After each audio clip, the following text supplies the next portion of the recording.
Consistency is a key for success அப்படின்னு நிறைய பேர் சொல்லி கேள்விப்பட்டிருப்பீங்க.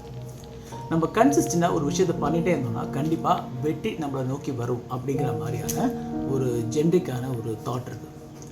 அது உண்மையா அப்படின்னு கேட்டிங்கன்னா அது வந்து பொய்னு சொல்ல முடியாது. பட் கன்சிஸ்டண்டாக ஒரு விஷயம் பண்ணுறனால மட்டுமே நம்மளுக்கு வெற்றி வரும் அப்படின்னு சொல்ல முடியாது. பட் கன்சிஸ்டண்டாக நம்ம ஒரு விஷயம் பண்ணலை, நம்ம வந்து கேப் விட்டு பண்ணுறோம், இல்லைன்னா நம்மளுக்கு ஒரு நாளைக்கு ஒரு நாள் பண்ணுறோம், ஒரு ப்ராப்பராக ஒரு இது இல்லை அப்படின்னா கண்டிப்பாக தோல்வி வரும். ஜெனரலாக இந்த மோட்டிவேஷன் ஸ்பீச் நமக்கு பயங்கரமான ஒரு வேகம் வரும்ல, அதில் நம்ம கொஞ்சம் விஷயம்லாம் பண்ணுவோம். ஆனால் அந்த மோட்டிவேஷன் கொஞ்சம் நாள் அப்படியே மட்டுப்பட்டு போயிடுது. அப்படியே அந்த டிசிப்ளின் சொல்லுவாங்களா, அது வந்து அப்படியே கண்டினியூ ஆகிட்டே இருக்கும். அது வந்து ஒரு பாசிட்டிவான ட்ரேட். நம்ம தோக்குறோமோ ஜெயிக்கிறோமோ நம்ம ஒரு விஷயத்தை நோக்கி பயணிக்கிறோம் அப்படின்னு இருக்கும். அட்லீஸ்ட் அந்த ஒரு பயணம் வந்து ஸ்ட்ராங்காக இருக்கும். நம்ம தோத்தாலும் நம்மளுக்கு ஒரு ஸ்ட்ராங்கான ஒரு விஷயம் இருக்கும், சேயிங் தட் ஐ ட்ரைட் அப்படிங்கிற மாதிரி. ஸோ கன்சிஸ்டன்சி அதுக்கு ஹெல்ப் பண்ணும். ஆனால் கன்சிஸ்டன்சி இல்லை, நான் சொன்ன மாதிரி it will be a definite failure.